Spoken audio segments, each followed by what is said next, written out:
I'm Durastante. I work as a logistic operator in ReiThera's.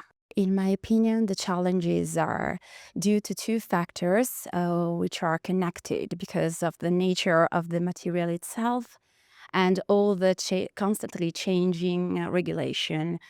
And one issue is the necessity to maintain the cold chain temperature of this material, because every deviation could influence the quality of the product itself.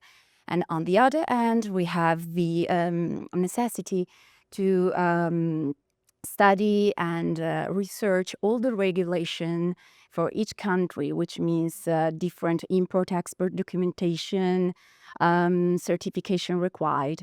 And by the study of all these factors, we can guarantee risk assessment before the shipment itself. We can be this efficient for our client and able to ship this fast because we have a high efficient team, and it works not just for the delivery itself, but managing all the detail from the pickup to the delivery itself.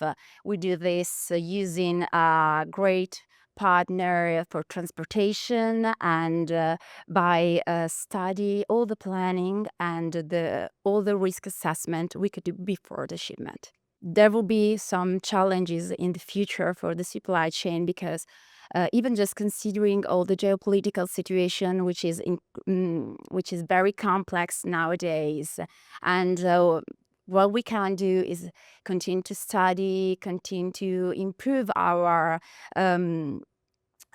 expertise and our capacity to respond more efficiently and with a great effort to guarantee all the delivery and all the trial to start it.